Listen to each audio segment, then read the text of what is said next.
నిన్నటి రోజున మీతో షణ్ముఖోత్పత్తి గురించి ప్రస్తావన చేసి ఉన్నాను. మీరు శ్రీరామాయణాన్ని ప్రత్యేకించి బాలకాండని వినేటప్పుడు ఒక విషయాన్ని మనసులో పెట్టుకుని వినవలసి ఉంటుంది.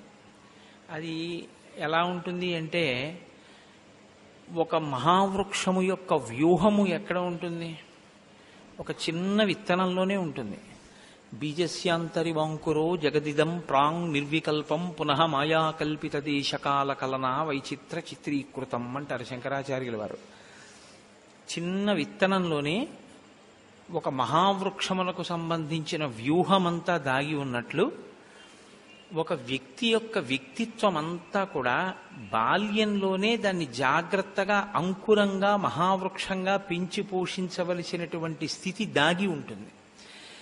దీన్ని పైకి తీసుకురావడం, కావలసినటువంటిది కలపడం, ఇది గురువుకు ఉండవలసినటువంటి చాలా గొప్ప లక్షణం. ఇది ఒక్కొక్కసారి కొంతమంది గురువులు ఏం చేస్తారంటే, ఒక వ్యక్తి పట్ల ఆ శ్రద్ధ తీసుకుని లోకాన్ని రక్ష చేస్తారు. కొంతమంది ఏం చేస్తారంటే, మొత్తం లోకానికి పనికొచ్చేటట్టుగా ఈ బోధ తీసుకొస్తారు. మీరు కొంచెం తేడా గమనించవలసి ఉంటుంది. ఇది ఎలా ఉంటుందంటే, అవసరమైంది కలపాలి, అక్కర్లేంది తీసేయాలి. ఒక పంట పండాలి అంటే సస్యాన్ని రక్షించాలి, చీడపీడ పట్టకుండా చూడాలి, కొన్ని తీయాలి, కొన్ని కలపాలి. అలా కలపడం తీయడం అన్నది లేకపోతే, పట్టు విడుపు అన్నది లేకపోతే అసలు ఎప్పుడు జీవితంలో ఏది చేరుకోవాలో, దేన్ని సాధించాలో దాన్ని సాధించలేడు, దాన్ని చేరుకోలేడు. ఇప్పుడు రామచంద్రమూర్తికి అనేకమైనటువంటి అస్త్రములను కృప చేశారు విశ్వామిత్ర మహర్షి. చాలా తేలిక అంటే ఆయన దగ్గర ఉన్నది ఇచ్చేసేయడం తేలిక. ఇప్పుడు ఇచ్చేసిన తర్వాత దీనిని నువ్వు ఇలా ఉపయోగించవలసి ఉంటుంది సుమా, నువ్వు ఇలా లోకరక్షణ కొరకు పాటుపడాలి సుమా, ఇలా నువ్వు కోపడకూడదు, ఇలా వీటిని వాడేయకూడదు అని చెప్పారనుకోండి, అప్పటికి బాగుంటుంది, అలాగేనండి అంటారు. కానీ నిజంగా కోపం వచ్చేసినప్పుడు విశ్వామిత్ర మహర్షి మాటలు గుర్తు రావద్దు, చాలా కష్టం అలాగా. అందుకని తనతో పాటు శిష్యుణ్ణి తీసుకుని వెళ్ళేటప్పుడు విశ్వామిత్రుడు ఎటువైపుగా తీసుకెళ్లాలో అటువైపుగా తీసుకెళ్తున్నారు. ఇప్పుడు రామచంద్రమూర్తి ప్రశ్న వేస్తున్నారు విశ్వామిత్రుడిని, ఆయన మాట్లాడుతున్నారు. ఈ మాట్లాడడం అనేటటువంటిది ఎలా ఉంటోంది అన్నదాన్ని మీరు బాగా పరిశీలించండి. పరిశీలిస్తే మీకు ఒక విషయం అర్థమవుతుంది. భవిష్యత్తులో రామచంద్రమూర్తి యందు ప్రకాశించేటటువంటి సమస్త గుణములకు కూడా విశ్వామిత్రుని యొక్క బోధయే ప్రాతిపదిక అయి ఉంటుంది. ఎందుకంటే ఆయన అంత తేలికగా ఏం మాట్లాడ్డావు, ఎక్కడ అవసరమో అక్కడ కదలికని, ఎక్కడ ఆగాలో అక్కడ ఆగడాన్ని కూడా నేర్పుతుంటాడు. చాలా అందంగా మాట్లాడుతుంటాడు ఆయన. నేను మీకు బాగా ఇది అర్థమయ్యేటట్టు చెప్పాలి అంటే ఒక ఉదాహరణ చెప్తే మీరు పట్టుకుంటారు. నేను ఒక కారు కావాలి, కారులో వెడతాను అన్నాను అనుకోండి. అప్పుడు కోటేశ్వరరావు కాకినాడ వెళ్ళడానికి మీకు కారు ఏర్పాటు చేశాం, ఈ కారు కాకినాడ మీరు కావలసినంత వేగంతోనూ వెళ్ళిపోతుంది అన్నారనుకోండి. సరే, బ్రేకులు ఉన్నాయా అండి ఆ కారుకి, మధ్యలో ఎక్కడన్నా కావాలంటే ఆగుతుందా అంటే, ఎందుకంటే మీరు కాకినాడ కదా వెళ్ళడం, ఆ మధ్యలో ఆగడం ఎందుకు, అందుకని బ్రేకులు లేవు దానికి అన్నారనుకోండి. ఇప్పుడు ఆ కారు ఉపయోగం ఏమైనా ఉంటుందా? వేగము అన్నదానికి అర్థం ఏమిటంటే, ఎక్కడ ఆగాలో అక్కడ ఆగేటటువంటి లక్షణం కూడా ఉండాలి, లేకపోతే అందులో భద్రత లేదు. ఒక కారుకి యాక్సిలరేషన్ ఎంత అవసరమో, స్పీడ్ ఎంత అవసరమో, బ్రేక్ కూడా అంతే అవసరం. స్పీడ్ ఉండి బ్రేక్ లేకపోయినా, బ్రేక్ ఉండి స్పీడ్ లేకపోయినా అది కారు కాదు కదా. వ్యక్తిత్వము అంటే అర్థం ఏమిటంటే, చాలా విషయాలు తెలిసుండి చెయ్యకూడనివి చెయ్యకుండా ఉండగలిగినటువంటి నిగ్రహం లేకపోయినా, చెయ్యకూడనివి చెయ్యకుండా ఉండగలిగిన నిగ్రహం ఉండి తెలుసుకోవలసినవి తెలుసుకుని అనుష్ఠించకపోయినా ఆ వ్యక్తిత్వానికి సమగ్రత ఉండదు. ఇప్పుడు మీరు బాగా దాన్ని పట్టుకున్నారని నేను అనుకుంటున్నాను. ఈ కోణంలో తయారు చేస్తున్నాడు రామచంద్రమూర్తిని విశ్వామిత్రుడు. ఏవి ఇవ్వాలో అవి ఇస్తున్నాడు. అస్త్ర సంపదని ఇచ్చేశాడు, ఏది దేశకాలముల యందు చెయ్యాలో నేర్పుతున్నాడు. ఇప్పుడు చెయ్యకూడనివేవో అవి బాగా జ్ఞాపకం ఉండిపోయేటట్టుగా చెప్తున్నాడు. దేని యందు బాగా మనసు కుదురుకోవాలో దాన్ని ఉదాహరణతో చూపిస్తున్నాడు. ఇది విశ్వామిత్ర మహర్షి యొక్క ప్రజ్ఞ. ఇదే గురువు యొక్క ప్రజ్ఞ అంటారు. మనకి సనాతన ధర్మంలో ప్రత్యేకించి ఈ బోధ అనేటటువంటి దానికి ఉన్నంత విలువ ఇంకా మిగిలిన దేనికి లేదండి. భారతీ తీర్థస్వామి వారు ఒకసారి అనుగ్రహ భాషణం చేస్తూ ఒక మాట అన్నారు. అసలు సేవలన్నింటిలోకి ఉత్తమమైన సేవ ఏది అంటే బోధ చేయుటయే. ఎందుకో తెలుసా అండి? బోధ చేస్తే వచ్చేటటువంటి మార్పు శాశ్వతం. కాకుండా మీతో ఇవాళకి నేను ఏదో 10 రూపాయలు 20 రూపాయలు ఖర్చు పెట్టించడం తాత్కాలికం, అది ఉపయోగపడదు. అందుకే మీరు బాగా గమనించగలిగితే మీరు ఒక రహస్యాన్ని పట్టుకుంటారు. సనాతన ధర్మంలో ఇతరులకు ఉపకారం చేయడానికి కానీ ఇతరులకు సేవ చేయడం కానీ సంస్థాపరమై ఉండదు. మీరు గమనించండి. శంకరాచార్యులు వారు ఎప్పుడు చెప్పినా స్కూల్ పెట్టండి అని శంకరాచార్యులు వారు చెప్పరు. శంకరాచార్యులు వారు హాస్పిటల్ కట్టండి అని చెప్పరు. నేను మన్నింపబడినది కాక నా ఉద్దేశాన్ని సక్రమంగా అర్థం చేసుకోండి. ఎందుకు చెప్పరో తెలుసా అండి? సంస్థాపరం చెయ్యరు సనాతన ధర్మంలో సేవల్ని. ఇది పశ్చిమ దేశ సంస్కృతి. సేవ చేయడానికి ఒక సంస్థ ఉండాలి, మళ్ళీ ఆ సంస్థలో వాళ్ళందరూ ఒక చోట కూర్చోవాలి, వాళ్ళందరూ ఒక కప్పు కాఫీ తాగాలి, వాళ్ళు ఏదో మాట్లాడుకోవాలి, మేము ఇచ్చేవాళ్ళం, అవతల వాడు పుచ్చుకునేవాడు, మేము సేవ చేసేవాళ్ళం, వాడు సేవించుకునేవాడు. అది వాళ్ళ సిద్ధాంతం. ఇక్కడ అలా కాదు. జీవితంలో అంతర్భాగం పరోపకారం. అసలు పరోపకారం లేకుండా జీవితం ఇక్కడ లేదు. దానికి సంస్థాపనం చేయడం అన్నది ఉండదు. నా కుండలి, నా మకుటి, నా స్రగ్వి, నాల్పభోగవాన్, నా హస్తాభరణో, ఏది చూడండి మీరు. అందుకే అయోధ్య పట్టణంలో ఉండే ప్రజల యొక్క గుణములను వర్ణిస్తే నా దాత, అక్కడ దాత కానివాడు లేడు. ఇంకా సంస్థ ఎందుకండి? ఇంకా దానికి క్లబ్బులోను సొసైటీలు ఏమిటి, చారిటబుల్ ఇన్స్టిట్యూషన్స్ ఏమిటి సేవ చేయడానికి? అలా ఉండదు. మీ మనసుని ప్రభావితం చేస్తుంది బోధ. ప్రతి వ్యక్తి సేవ చేయడానికి ముందుంటాడంతే. ఎవరో ఒక ఆయనకి ఊళ్ళోకి వచ్చారు, ఆయన కొత్తగా ఊళ్ళోకి వచ్చారు, మా ఇంట్లో భోజనం చేయండి అంటే మా ఇంట్లో భోజనం చేయండి అంటారు. అంతేగాని భోజనాలు పెట్టడానికి ఒక సంస్థ ఉండక్కర్లేదు. ప్రతి ఇంట్లో ఉన్నవాడు దానికి సిద్ధంగా ఉంటాడు. ప్రతి ఇంట్లో. అందుకే రంతిదేవుడు ప్రభువయ్యుండి ఆ ఉపకారంతో ఉన్నాడు, శిబి చక్రవర్తి ఆ ఉపకారంతో ఉన్నాడు, సత్యహరిశ్చంద్రుడు ఆ ఉపకార బుద్ధితో ఉన్నాడు. పరోపకార బుద్ధి అనేటటువంటిది వ్యక్తి జీవితంలో అంతర్లీన ప్రవాహం చేశారు బోధ చేత పెద్దలు. తప్ప నువ్వేదో కొంత ఎవరికో ఇచ్చేసేస్తే ఒక సంస్థ సేవలు చేస్తూ ఉంటుంది, నువ్వు చేయవలసిందే ఉంటుంది అన్నట్టుగా బోధ ఈ దేశంలో జరగలేదు. అది అసలు ఆ సిద్ధాంతం లేదు ఈ దేశంలో. ఈ దేశంలో సిద్ధాంతం మనసుని మార్చడానికి ఉపయోగించి ప్రతి వ్యక్తి ఒక సంస్థ అయిపోయాడంతే. వ్యక్తియే సంస్థ. సంస్థలు సేవ చేయడం, వ్యక్తులు దానికి ఏదో కూర్చుని నిర్ణయాలు చేయడం అన్నది ఈ దేశపు సంస్కృతి కాదు. మన దేశపు సంస్కృతి కానిదాన్ని ఇంకొక సంస్కృతి కబళించింది అనుకోండి, మూలాలు కదులుతాయి. మీరు ఎప్పుడు గమనించవలసి ఉంటుంది. అందుకే మూలం కదిలిపోయే పనిని ఎప్పుడూ చేయరాదు.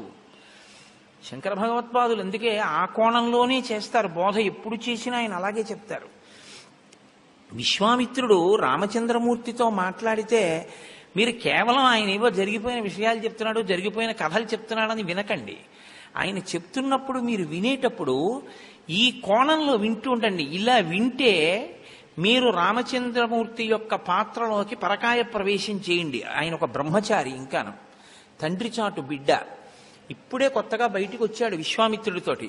విశ్వామిత్రుడు మాట్లాడేటటువంటి మాటల యొక్క ప్రభావం రామచంద్రమూర్తి జీవితం మీద ఉండి తీరుతుంది. ఎందుకో తెలుసా అండి? ఆయన ఒకటి నమ్మాడు జీవితంలో. మా నాన్నగారు చెప్పింది అంటే నాకది ఖచ్చితంగా ఉపయుక్తమే, ఇది నమ్మాడు. వాళ్ళ నాన్నగారు ఏం చెప్పారు? విశ్వామిత్రుడితో వెళ్ళి ఆయన ఏం చెప్తే చెయ్యి అన్నారు. ఇప్పుడు విశ్వామిత్రుడు ఏం చెప్తే చేస్తే, ఏం చెప్తే అది నమ్మితే ఆయన వ్యక్తిత్వం మలచబడుతోంది. మలచబడుతోంది అంటే విశ్వామిత్రుడు మాట్లాడేటటువంటి మాటలే, వాటి యొక్క సారాంశమే ప్రవర్తన యందు రాముడు. ఇప్పుడు రాముని యొక్క ప్రవర్తన గొప్పదైతే కీర్తి ఎవరిది? విశ్వామిత్ర మహర్షిది, వశిష్ఠ మహర్షిది. ఒక వ్యక్తి వృద్ధిలోకి వచ్చి 10 మందికి పనికొచ్చాడు, ఎవరిదా గౌరవం? గురువుగారిది. మీరు మొక్క చిన్నదై ఉన్నప్పుడు నీళ్లు పోస్తారు, కానీ మహావృక్షం అయినప్పుడు దానికి నీళ్లు పోయరు. ఇంకా ప్రతి కొమ్మకి నీళ్లు పోయడం, దాని మొదట్లో నీళ్లు పోయడం ఏమి ఉండదు. తనంత తాను తట్టుకుంటుంది అంతే కష్టాల్ని, తట్టుకుని నిలబడుతుంది. ఇప్పుడు అది మహావృక్షం అయ్యేంత వరకు పోషిస్తాడు వ్యక్తి. అప్పుడు ఇంకా మేకొచ్చి తినేనివ్వండి, కోతొచ్చి కొమ్మ విరిచేయనివ్వండి, దొంగలొచ్చి ఎక్కి కొమ్మలు కొట్టుకు పోనివ్వండి, తనని తాను మళ్లీ వృద్ధిలోకి తెచ్చుకోవడాన్ని ఆ చెట్టు నేర్చేసుకుంటుంది అంతే. అంతేగాని దానికి ఎవరింక రక్షకులు ఉండరు. మహావృక్షం కింద మలిచాడు విశ్వామిత్ర మహర్షి. ఇది మీరు బాగా పట్టుకోగలిగితే మన కర్తవ్యం ఏమిటో కూడా మనకు బోధపడుతుంది. ఇందులో 2 భాగములు ఉంటాయి. రాముణ్ణి విశ్వామిత్రుడు తయారు చేశాడు, అయిపోలేదు. మీరేం తయారు చేస్తున్నారు, నేనేం తయారు చేస్తున్నాను? ఒక మాటకంత ప్రభావం ఉంటే విశ్వామిత్రుడు మాటతో రాముణ్ణి తయారు చేయగలిగితే మీరు మీ మాటతో కూడా ఏమైనా ఉపకారం చేస్తున్నారా లోకానికి? బోధ చేసేటప్పుడు ఒకరికి ఉపయుక్తమైనటువంటి మాట మీరు ఏదైనా మాట్లాడుతున్నారా? మీ మాట వల్ల ప్రభావితమై ఆయన జీవితంలో ఒక కొత్త కోణం ఏదైనా ఆవిష్కరింపబడుతోందా? ఒక చెడుని వదిలిపెట్టి ఒక మంచిని కలుపుకోగలుగుతున్నాడా? అలా మీరేమైనా మాట్లాడగలుగుతున్నారా? మీ మాట దీనికి ఏమైనా పనికొస్తోందా సమాజంలో? ఇది అంతఃపరిశీలనం చేసుకోవడం, ఋషి రుణం తీర్చుకుని ఋషి పథంలో మనం ప్రయాణించడం. ఇది మీరు దృష్టిలో పెట్టుకున్నప్పుడు విశ్వామిత్రుడు చెప్పేటటువంటి ప్రతి మాట, విశ్వామిత్రుడు రాముడితో కలిసి కదిలిన ప్రతి కదలిక వెనక చాలా గొప్ప విషయాలు అనేక ఉంటాయి. ఎందుకంటే మీరు చూడండి, పునాది అన్నది బాగా లేదనుకోండి, మీరు ఎంత సౌధం కట్టినా ఇంకది నిలబడదు, అందులో ఉండడం కూడా కష్టం. ఎందుకంటే పునాది బాగులేదు, ఎప్పుడు పడిపోతుందో తెలియదు. పునాది బాగుంటే సౌధం బాగుంటుంది. రామాయణంలో రామచంద్రమూర్తి పాత్ర ఒక మహాసౌధం, అది యుగ యుగాలకి నీడనిచ్చే సౌధం. అటువంటి సౌధం నిర్మింపబడడానికి ఒక పునాది ఉంది. ఆ పునాది బాలకాండలో ఉంది. ఆ పునాది వేసిన వాళ్ళిద్దరు, ఒకరు వశిష్ఠుడు, ఒకరు విశ్వామిత్రుడు. వాళ్ళు వేసింది రాముడికి కాదు, రాముణ్ణి అడ్డుపెట్టి నరజాతికంతటికీ వేశారు. అందుకే రామాయణం ఎంతకాలం కావలసి ఉంటుంది అంటే, నరత్వం కావాలి అన్నంతకాలము రామాయణం కావాలి. నువ్వు నీ బిడ్డలకి ఏం మాట్లాడాలో తెలుసుకోవాలంటే రామాయణం చదువుకోవాలి. నువ్వు సమాజంలో వాళ్ళతో మాట్లాడడం, ఎలా మాట్లాడాలో తెలియాలంటే నీకు రామాయణం తెలిసి ఉండాలి. నువ్వు నీ గురువు గారిని ఎలా గౌరవించాలో తెలియాలంటే నీకు రామాయణం తెలియాలి. నీ పూర్వీకుల్ని నువ్వు ఎలా గౌరవించి మాట్లాడాలో తెలియాలంటే నీకు రామాయణం తెలియాలి. నీకు రామాయణం తెలియని నాడు అసలు నీకు ఎవరి పట్ల గౌరవంతో ప్రవర్తించడం నీకు చేత కాదు. నీకేం తెలుస్తుందంటే ఎప్పుడు గుండెల మీద చెయ్యేసుకుని నా అంతవాణ్ణి నేనని అహంకారంతో బ్రతకడం ఒక్కటే వస్తుంది. ఏదో చిన్న విభూతి దాన్ని అడ్డు పెట్టుకుని ఇంక ఇలా చూపించి ఎక్కడ లేని అహంకార ప్రకటనం చెయ్యడానికి మాత్రమే పనికొస్తుంది. ఎన్ని ఉన్నా ఇమౌస్మము నిషార్దూల కింకరౌ సముపస్థితౌ ఆజ్ఞాపయ యథేచ్ఛం వై శాసనం కరవామకిం అనగలగాలి అంటే సంస్కారం చాలా అవసరం. ఇది కేవలం చెప్పడం వల్ల వస్తుందా అంటే అనుమానాస్పదమే. వినేవాడి హృదయం కూడా ఆర్ద్రతతో ఉండాలి. ఉండనప్పుడు రాదు. మీరు చూడండి, నాది పొరపాటు జరిగింది, నన్ను మన్నించండి అని మీరు ఒక మాట అనాలంటే మీకు సంస్కారం లోపల ఉండాలి. మీరు బహు సంస్కారవంతులైతేనే ఆ మాట మీ నోటంటే వస్తుంది. లేకపోతే మీరు ఏం చేస్తారో తెలుసా? అదొక్కటి అనడానికి చాలా అడ్డు పెట్టుకుంటారు. అలా నేను అనాలా? ఓ కారణం చెప్తాం, దబాయిస్తారు. ఈయన వెళ్ళి ఇంకొక ఆయన్ని గుద్దాడు. ఏమయ్యా అలా గుద్దేశావు అన్నాడు ఆయన. ఏం మీరు చూసుకోలేరా అన్నాడు. ఆయనకి చూసుకోలేరా అంటే, నాకు తప్పైపోయిందండి, నేను ఇలా రాకుండా ఉండవలసింది, నాది పొరపాటే, నన్ను మన్నించండి, అయిపోయింది. అలా అనలేరు. అలా అనలేని తనం రావణుడు, అనగలిగిన తనం రామచంద్రమూర్తి. మీరు ఎలా ఉంటారో మీ ఇష్టం, అంతే రామాయణం. రావణుడు ఎన్నడూ అంగీకరించాడు తన తప్పు. తన జీవితంలో ఈ తప్పు చేశాను నేను మన్నింపబడేదనుగాక అని అనడు. మనుష్యుడొక్కడే ఆ మాట అనగలడు, నన్ను క్షమించండి అనగలడు. అది ఔదార్యం అండి, అది సంస్కారం. ఆ మాట అనడం ప్రాణం పోయినా అంట రావణాసురుడు ఆ మాట.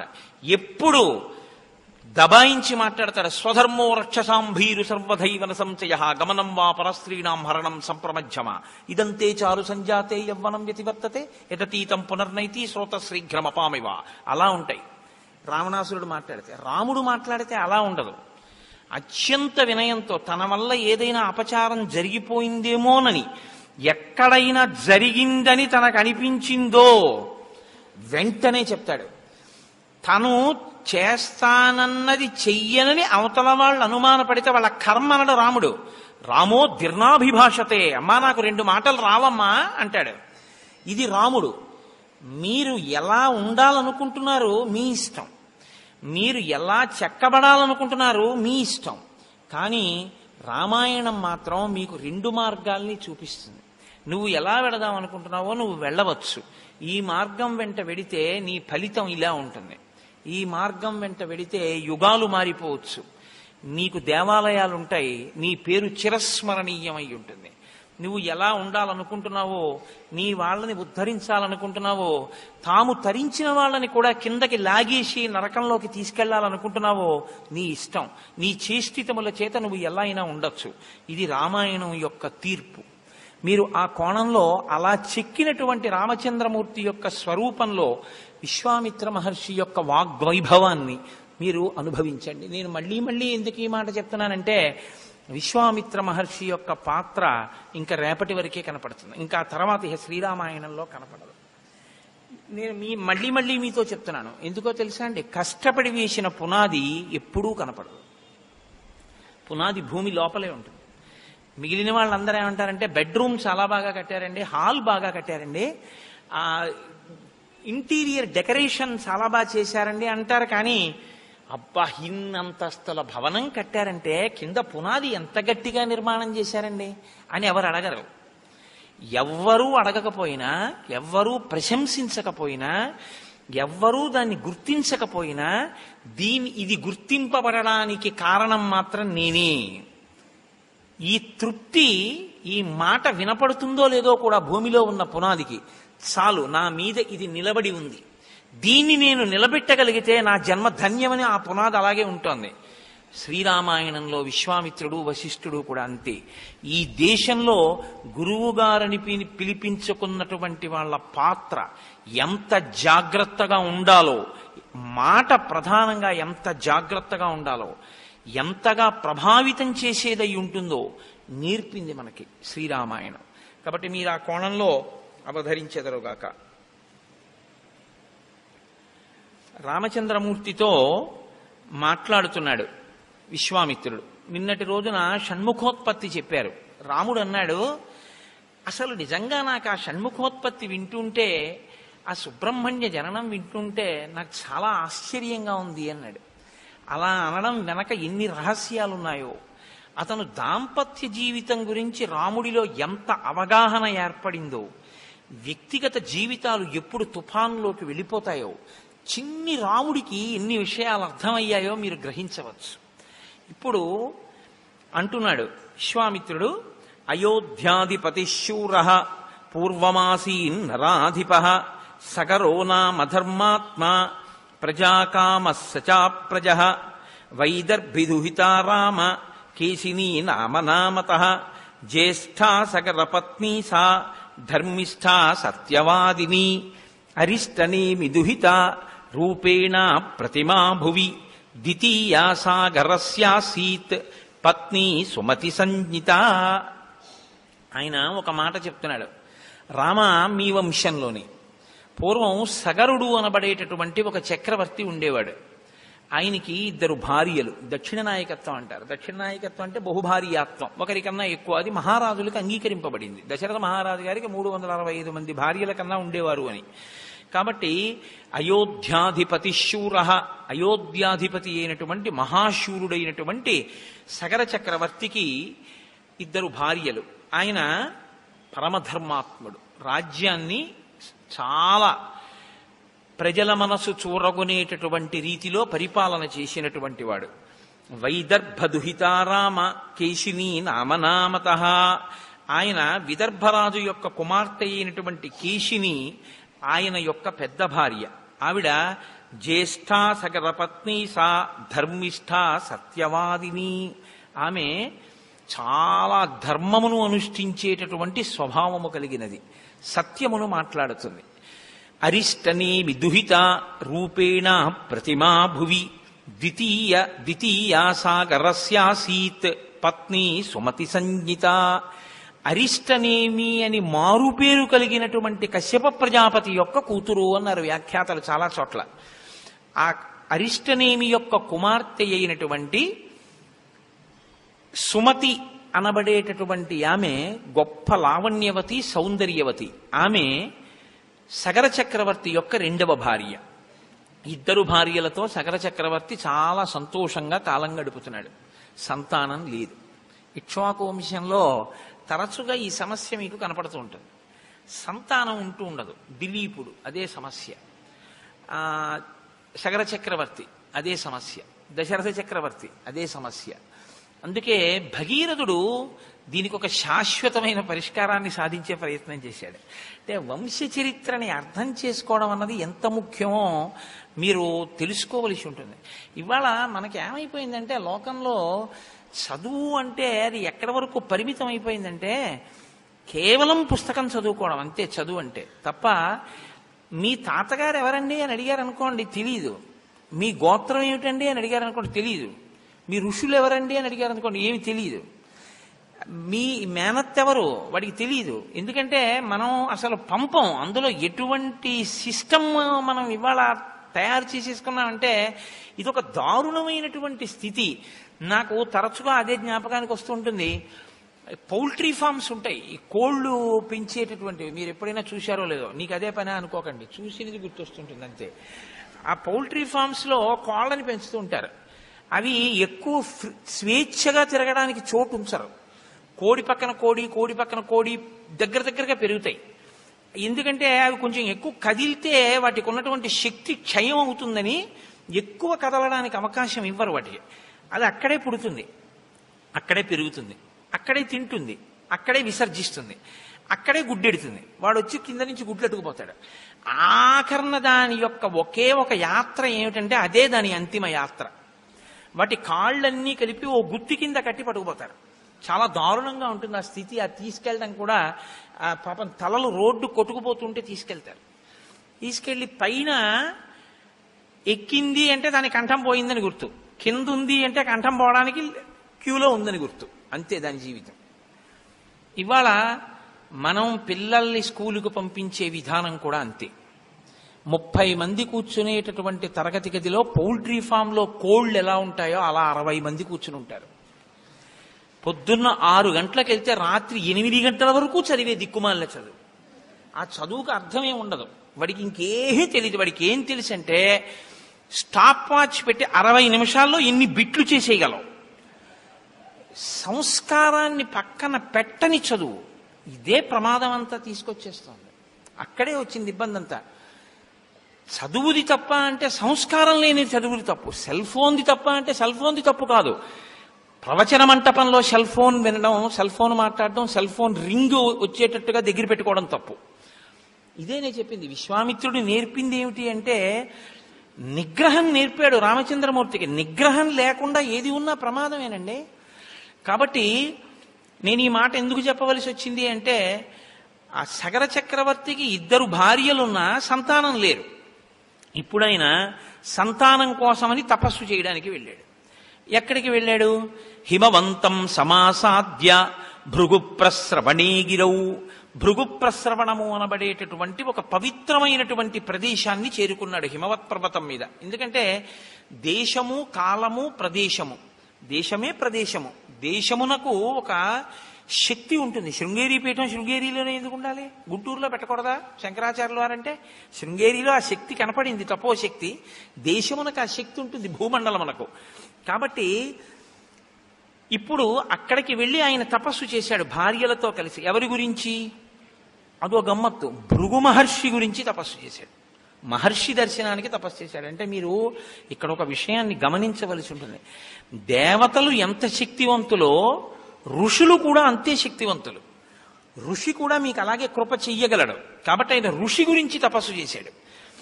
చేస్తే ఋషి ప్రత్యక్షమయ్యారు భృగు మహర్షి. దేనికి తపస్సు చేస్తున్నావు? అది అడగక్కర్లేదు, ఆయనకి తెలుసు.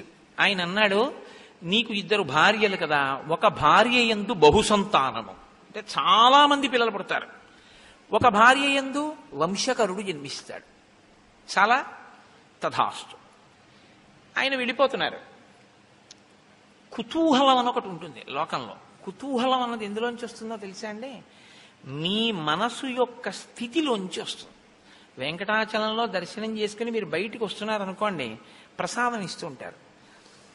ఇలా ఇలా ఇలా ఇలా చూస్తుంటాడు. ఇటు కౌంటరు అటు కౌంటరు, 2 దారులు ఉంటాయి. ఇటు నుంచి ఇస్తారు, అటు నుంచి ఇస్తారు. ఇటు అటు కూడా చూసి పెడతాడు. ఎందుకంటే చక్కెర పొంగల్ ఎట్టిస్తున్నారని చూస్తాడు. అంటే తనకి ప్రసాదం మీద కుతూహలం కన్నా చక్కెర పొంగలి మీద కుతూహలం ఎక్కువ. జిహ్వ చాపల్యం అక్కడ కూడా ఉంది అని గుర్తు. సరే, ఏమో చక్కెర పొంగల్ని ప్రసాదంగా తీసుకున్నాడు కదండి అంటే ఏమో కొంతవరకు పర్వాలేదేమో. కానీ అదేంటండి, ఎట్టెడితే ఏదిస్తే అది ప్రసాదం అండి నాకు అన్నవాడికి అలా చూడక్కర్లేదు. అక్కడికి వెళ్ళి చెయ్యి పెట్టి చేతిలో ఏం పెడితే కళ్ళకు అద్దుకుని అది నోట్లో పెట్టుకుని వెళ్ళిపోతాడు కదా. కుతూహలం ఎక్కడుంటుందో అంటే మనసు యొక్క స్థితిని బట్టి ప్రశ్న వస్తుంది ఎప్పుడూను. నేను అందుకే మీతో మనవి చేశాను, అదొక పెద్ద మనస్తత్వ శాస్త్రం అండి. శ్రీరామాయణం బాగా జీర్ణమైతే మీతో మాట్లాడే మనిషి యొక్క మాటని బట్టి ఆయన సంస్కారాన్ని లెక్క కట్టేస్తారు, మీరు తెలిసిపోతుంది. కాబట్టి ఇప్పుడు 2 భార్యలు అన్నారు, మాలో ఎవరికి వంశకరుడు ఎవరికి బహుపుత్రులు అంటే ఇద్దరికి ఏదో కోరిక ఉందిగా, ఇద్దరూ ఎక్కువ సంతానమే కావాలని కోరుకుంటే ఇబ్బంది, కానీ ఇద్దరికి ఏమో వేరు వేరు కోరికలు ఉన్నాయేమో అంటే భృగు మహర్షి అన్నారు, ఆ గొడవ ఎందుకు మీకెలా కావాలి అడగండి అన్నారు. మునేస్తువచనం శ్రుత్వా కేశినీ రఘునందన పుత్రం వంశకరన్ రామ జగ్రాహన్ నృపసన్నిధౌ. అంటే రాజసన్నిధిలోనే అడిగిందంటే రాజుగారిని వీళ్ళు ఏమండి అడగండి అడగండి, మాలో ఎవరికి ఎక్కువ మంది పిల్లలో ఎవరికి ఒక్క పిల్లాడు పడతారో మీరు అడగండి అన్నారని గుర్తు కదా. మళ్ళీ భార్యల్ని తీసుకుని భృగు మహర్షి దగ్గరికి వెళ్ళి నిలబడి అడిగాడంటే ఏంటంటే దాని అర్థం కుతూహలమును ప్రదర్శించిరి. ఇప్పుడు భృగు మహర్షి మీరే అడగండి అన్నారు. అంటే పెద్ద ఆవిడంది, మునేస్తువచనం శ్రుత్వా కేశినీ రఘునందన ఓ రామ, రాముడికి చెప్తున్నాడు పిలిచి ఈ కథంతాను. ఆ ముని ఆమెని అడిగినప్పుడు నాకు వంశకరుడైనటువంటి ఒక్క కుమారుడు కావాలి అని అడిగింది. అందుకని మహర్షి అన్నారు, తథాస్తు, నీకు వంశకరుడైన కుమారుడు లభిస్తాడు. రెండో ఆవిడంది, షష్ఠిం పుత్ర సహస్రాణి సుపర్ణ భగినీ తదా మహోత్సాహాన్ కీర్తిమతో జగ్రాహ సుమతి సుతాన్. సుమతి 2వ భార్య. ఈవిడ చాలా చిత్ర విచిత్రమైనటువంటి స్థితిలో ఉంటాయి ఒక్కొక్కరి మనస్సు. ఆ మాటకి ఉండేటటువంటి అర్థాన్ని తెలుసుకోకుండా, దాని లోతుపాతులు పరిశీలనం చేయకుండా గబుక్కుని ఉత్సాహపడిపోతే అలాగే ఉంటుంది. షష్ఠిం పుత్ర సహస్రాణి, 60,000 మంది పిల్లలు నాకు కావాలని, ఎక్కువ మంది పిల్లలు కావాలని. 60,000 మంది పిల్లలు. సుపర్ణ భగినీ తదా, కశ్యప ప్రజాపతి కూతురు కాబట్టి గరుత్మంతుని చెల్లెలు, అందులో సుపర్ణ భగినీ తదా గరుత్మంతుని చెల్లెలు సుమతి. మహోత్సాహాన్ కీర్తిమతో. మహోత్సాహాన్ అంటే, ఈ మహోత్సాహాన్ అంటే ఎటువంటిదంటే, ఈ పని చెయ్యి అన్నారనుకోండి, ఏమంటే అలా చేస్తే ఇబ్బంది వస్తుందేమో ఒకసారి ఆలోచించండి అని అనడు. ఒకవేళ ఎవరైనా ఇంక చెప్దామన్నా అక్కడ ఉండడు. ఏమయ్యో ఆగ అలా వెళ్ళిపోతున్నాయంటే దానివల్ల ఇబ్బంది వస్తుందేమో అని మళ్ళీ ఏమైనా చెప్దాం అనుకున్నారనుకోండి, ఆయన అక్కడ ఉండడు, వెళ్ళిపోతాడు ఆ పని మీద. అత్యుత్సాహం అన్నమాట మహోత్సాహాన్. అంత ఉత్సాహం ఉన్నవాళ్ళు 60,000 మందిని. కీర్తిమతో, కానీ కీర్తిని గణిస్తారు, అంటే వాళ్ళ పేరు మీద అలా కీర్తి నిలబడిపోతుంది. అటువంటి వాళ్ళని నాకు కావాలి అని అడిగింది. తథాస్తు. ఆయనకి ఏముంది, మహానుభావుడు వాక్కు చేత ఇవ్వగలడు. ఇద్దరికి మీకు ఇలాగే నేను కటాక్షిస్తున్నాను, అలాగే మీకు సంతానం కలుగుతుంది అన్నారు. సరే, ఇద్దరు ఇంటికి వెళ్ళిపోయారు. వెళ్ళిపోయిన తరువాత సగర చక్రవర్తి భార్యలలో పెద్ద ఆవిడికి ఒక కుమారుడు కలిగాడు. ఆయనకి అసమంజసుడు అని పేరు పెట్టారు.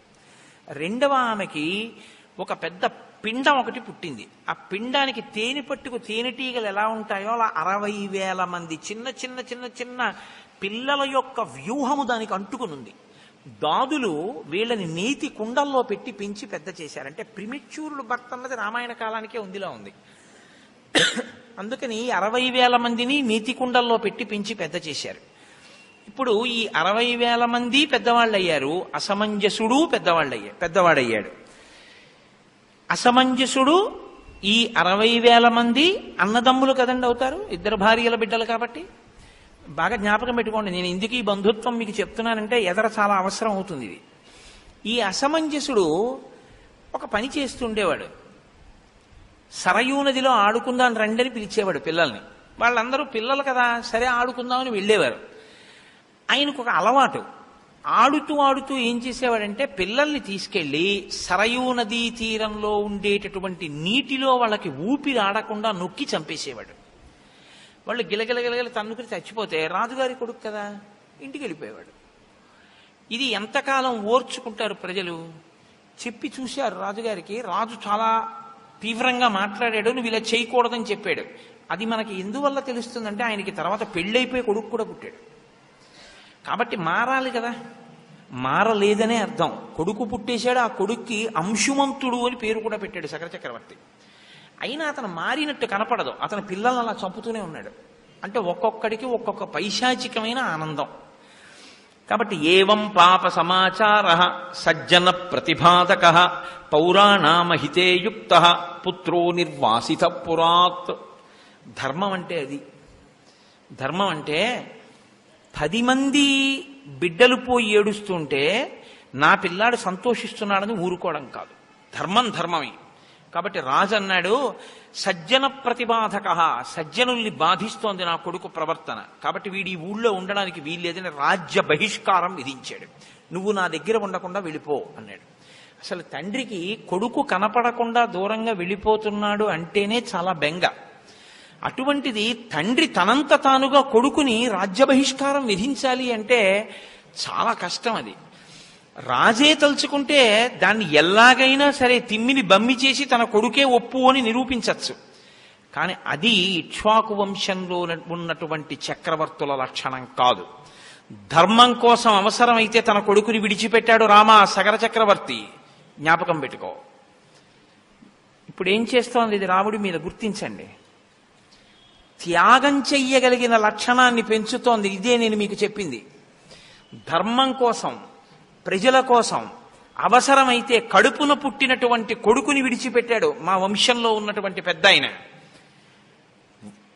పూర్వీకుల యొక్క గౌరవం కోసం, ప్రజలకి రాజారాముడుగా తాను కూర్చునే ధర్మం కోసం అవసరమైతే సీతమ్మ తల్లిని దూరంగా పెట్టగలిగినటువంటి మనస్థితిని, అటువంటి వజ్రశక్తిని రామచంద్రమూర్తికి ఇచ్చినటువంటి శక్తి ప్రచోదనానికి బీజం ఎక్కడుందంటే విశ్వామిత్రుడి వాక్కులో ఉంది. ధర్మం కోసం ఎలా నిలబడాలో నేర్పాడు మహానుభావుడు. అందుకు చెప్తాడు, ఎక్కడ ఏ కథ చెప్పాలో చెప్తాడు. ఎంత అందంగా మాట్లాడతాడో చూడండి. అనుష్టుప్లో మాట్లాడతాడు, పెద్ద ఏం విశేషమైన వర్ణన చేయడు, ఒక్క మాట. కానీ అది జారిపోయింది అనుకోండి, ఆ మాట అది పట్టుకోలేదనుకోండి రాముడి వ్యక్తిత్వం దిద్దపడదు. గురువు నోటి వెంట వస్తున్నటువంటి మాట, ప్రతి మాటని పట్టుకోవడంలోనే అభ్యున్నతి ఉంటుంది. గురువు గారికి పనే ఉంది, మాట్లాడడమే పని అనుకుంటే శిష్యుడు ఉద్ధరణ పొందలేడు. ఏవం పాప సమాచార సజ్జన ప్రతిబాధక పౌరాణామహితే యుక్త పుత్రో నిర్వాసిత పురాత్. రాజ్యంలోంచి వెళ్ళగొట్టాడు. వెళ్ళగొట్టి ఆయన కొడుకైనటువంటి అంశుమంతుణ్ణి మాత్రం దగ్గర పెట్టుకున్నాడు. ఎందుకు పెట్టుకోవాలి అంటే, నువ్వు మీ అబ్బాయిని తీసుకుని అవతల పోవలేదు. నువ్వు మీ అబ్బాయిని తీసుకుని అవతల పోవడానికి అబ్బాయి చేసిన తప్పే ఉంది. మనవణ్ణి ఉంచుకున్నాడు. నేను కూడా మా నాన్నగారితో పోతానన్నాడు అనుకోండి, అయితే పోంటాడు. అలా అనలేదు వాడు. అంటే వాడు ధర్మాధర్మ విచక్షణ ఎరిగినవాడు, పిల్లవాడి స్థాయిలో ఉన్నవాడు. కాబట్టి నేను వాడంటున్నాను. మా నాన్నగారితో వెళ్తానని లేదు, మా తాతగారితో ఉంటానన్నాడు. అంటే తాతగారు బిడ్డన్ని విడిచిపెట్టేస్తే మా నాన్నగారినే పంపించినా మా తాతగారి ధర్మనిష్ట అంత గొప్పది అని తాతగారి పక్కన మనవడు ఉండిపోయాడు. తండ్రి ఆ స్థితి, కొడుకు ఈ స్థితి, పైన తండ్రి తాతగారిది ఆ స్థితి, మధ్యలో ఉన్నవాడిది ఇంత విచిత్రమైన స్థితి. ఎందుకు వస్తాయి ఇలాగా? అదే కర్మ ఫలితాలంటే. ఎంత గమ్మత్తుగా ఉంటుందో చూడండి. మీరు అదొక్కటి పట్టుకుని ఎంతైనా విశ్లేషణలోకి వెళ్ళచ్చు. రాముడి మనసులోకి నాటుకుపోతున్న ఇవన్నీ, నేను పుట్టిన వంశం ఇంత గొప్పది, నా ముందు ఉన్నటువంటి వాళ్ళు అంత గొప్పవాళ్ళు, నేనొక్క పొరపాటు చేస్తే వాళ్ళందరూ సిగ్గుతో తలంచుకుంటారు. మా వంశంలో చెడ పుట్టాడు వీడి వల్ల మేమందరం ధర్మాత్ములమై కూడా ఇలా తల దించుకు నిలబడుతున్నాం, వీడు మా వంశంలో పుట్టినందుకు అని వాళ్ళు బాధపడతారు. నేను అలా ప్రవర్తించకూడదు. మా తాత, మా తండ్రులు గౌరవింపబడాలి, నన్ను చూసి సంతోషించాలి, మా రాముడు ఇటువంటి వాడు అని వాళ్ళు సంతోషించాలి. అబ్బా, ఏమి అంశవంతుడు, ఏమి సగర చక్రవర్తి, ఏది చేస్తే ప్రభు రాజ్యంలోంచి పంపించేయచ్చు. అంటే ఊరి క్షేమం కోసం అవసరమైతే తన కొడుకును వదిలేశాడు. తన కొడుకా ఊరా అంటే ఊరే కొడుకు కాదు, ఇది ప్రభు అంటే. ఊరా కొడుకా అంటే ఊరిపోతే పోయింది, నా కొడుకు బాగుండాలన్నవాడు ప్రభువుగా కూర్చోవడానికి అనర్హుడు కదండి.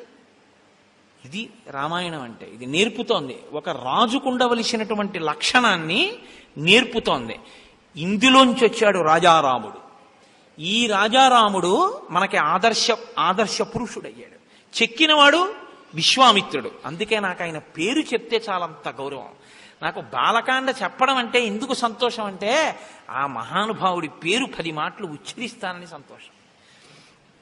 కాబట్టి విశ్వామిత్రుడే కాదు, లోకంలో ఎక్కడ ఏ గురుస్థానంలో ఉన్న వ్యక్తి అయినా నా దృష్టిలో ఆయన విశ్వామిత్ర తత్వం ఉన్నవాడే అని నేను నమ్ముతాను. కాబట్టి తస్య పుత్రోంశుమాన్ నామ అసమంజస్య వీర్యవాన్ సమ్మత సర్వలోకస్య సర్వస్యాపి ప్రియం వదః. ఆయన కుమారుడైనటువంటి అంటే అసమంజసుని కుమారుడైనటువంటి అంశుమంతుడు మాత్రం ధర్మాత్ముడై లోకంలో ఉండేటటువంటి ప్రజలందరి చేత ప్రేమింపబడి అందరి చేత గౌరవింపబడ్డాడు. సగర చక్రవర్తి చాలా సంతోషించారు అని ఆయన అన్నారు. సగర చక్రవర్తి అశ్వమేధయాగం చేశాడు అన్నారు, అంతే అని తర్వాత విషయానికి వెళ్ళిపోబోతున్నారు. ఆయన పరిశీలనం చేస్తాడు. ఇలా చెప్పినా వింటాడా? దాంట్లో వివరం తెలుసుకోవాలని ఏమైనా కోరుకుంటాడా?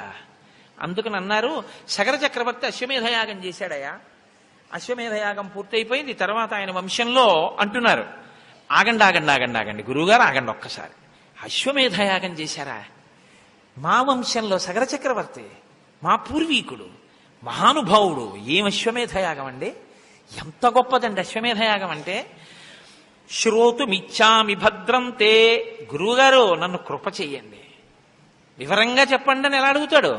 గురువుగారు నన్ను కృప చెయ్యండి. శ్రోతుమిచ్చామి, నాకు బాగా వివరంగా వినాలనుంది.